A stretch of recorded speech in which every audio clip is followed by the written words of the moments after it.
Tuesday, November 7th, 2017. I'm Greg DePalma, and you're listening to the Our Lads Football Radio Network, where it's never too early to think about the NFL Draft. On this edition of Dan Shonka's Scouting Section, Dan will offer analysis on two top senior Miami Hurricanes. First, he'll let you know why Chris Herndon is his fourth-rated senior tight end prospect, and then why Chad Thomas is his sixth-rated senior defensive end prospect.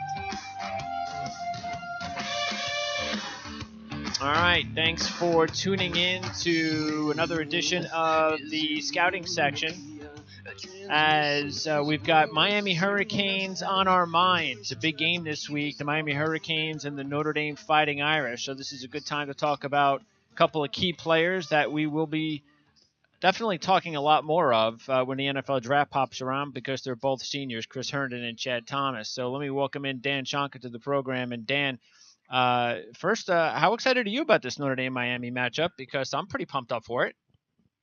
Well, I'll tell you, anytime you get, two teams with one loss between them, and Notre Dame being in the top four, and I'll tell you, in Miami, there's scuttlebutt. If they had beaten Notre Dame, they may make a move to that, top four, or at least into the six anyway. Yeah.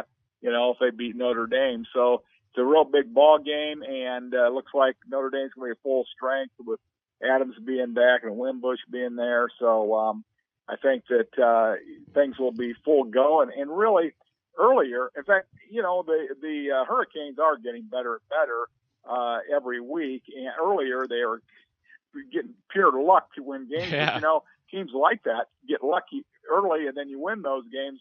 That means they could be in for a great year. Yeah, and Mark Richt definitely loved that move by Miami, and it's going to pay off big time once his recruits start coming into that program soon. So this is just the beginning. All right, let's start with Herndon, Dan. We've talked about Herndon a lot, actually, in the last year or so, because we talked about David Njoku and about the whole story about looking at Herndon, and then all of a sudden you see this Njoku kid. Of course, Njoku was taken 29th by the Browns last season. So now I know you said Njoku in last year's report he was a raw player, which is why Herndon was probably on your mind more than Njoku at the time. But so do you think Herndon then is going to be more prepared to play on the next level than Njoku was? Yeah, I think so, because last year when I was surveying the ACC coaches, talking to them about prospects and things like that, every one of them, this is about mid-season now, and to the, probably 5/8 of the season, not one of the coaches mentioned Njoku. Right. They all mentioned Herndon. I asked them about, top players in the league, and they all mentioned Chris Herndon.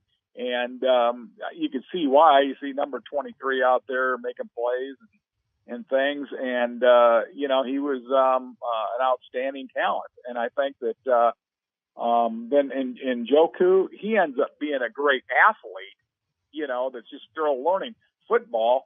And then late in the year, he started getting those, they flex him out there, and we're running wide receiver screens and stuff with the big guy like Njoku, and once he got by somebody, those little defensive backs, they couldn't wrap him up. He'd make a big play.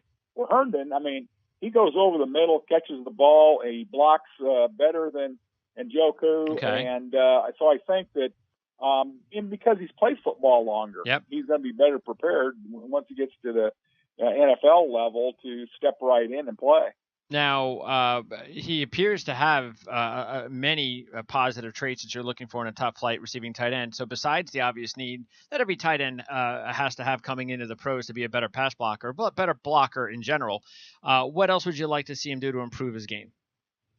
Well, I think that they can get strong. He can get stronger. Okay. And I think that's the big thing is in the NFL, you've got to have strength to get in there to block and to hold your block in position. He is a very good athlete. He can position block people. Things that all he's got to do is hold for a 2-second count and wall somebody off. He can do that. But I think he just got to get stronger. His lower body's got to get stronger, and then show a little more punch up on top. But athletically, he'll fit right in. All right. Now, Chad Thomas, also known as Major Nine. He's a local hip-hop producer who's growing a rep in that industry. So what kind of questions do you think he's going to have to answer at the Combine to satisfy GMs that he's 100% into playing football?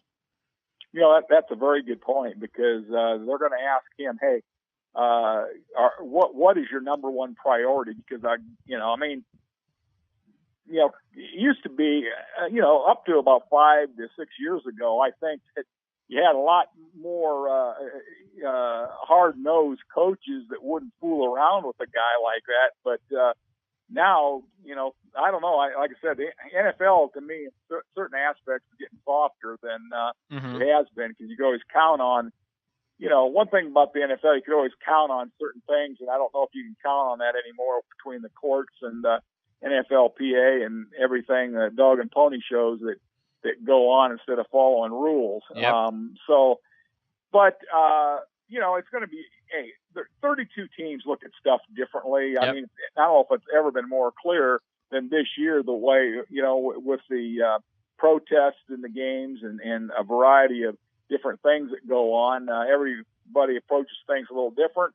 And we know that nothing's ever consistent. Well, Jerry Jones, he's 1 minute, he's down on a knee and all that business. And then next minute he tells players anybody goes down, they're gone. You know what I mean? That's the thing that bothers me, is to always be really consistent. And so to grab you just don't know. Chad Thomas, it's going to be up to an individual team that how they look at things. And, like McQuay last year, who we had in the East-West game from Southern Cal, he also produces records and things. He's got his own label, and right now he's on the practice squad, at Kansas City. So, it's going to depend on team, but I'd like to see Thomas get some more sacks here late in the year, and because for a guy that's as big as he is, he should be very dominating. Yeah, that's why I wanted to ask that question, because he's a 5-star prospect out of high school, only 7.5 career sacks in 35 games. But Margaret's only been there a year and a half, and so has Manny Diaz. So it's a different coaching staff, and this is a better coaching staff. So, I mean, have you noticed anything at all yet, or is that something that definitely you're going to be keeping an eye on? That's going to convince you he's finally playing up to his potential. Well, he's not the dominant player that you'd like to see him. Now, he's got the numbers. Okay. Obviously, being 6'3" or 6'4" and 275 pounds, a good athlete and things.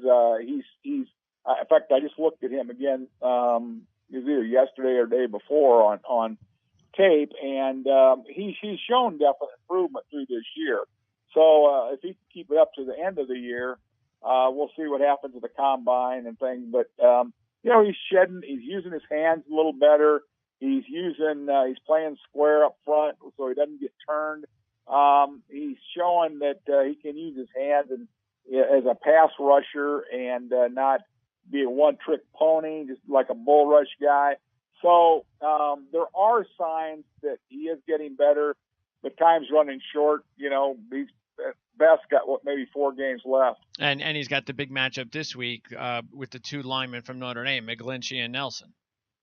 Absolutely. All right, Dan, appreciate your time as always and your insight on both of these Miami Hurricanes players, and we'll talk to you again real soon. Thanks, Greg. Thanks, Dan.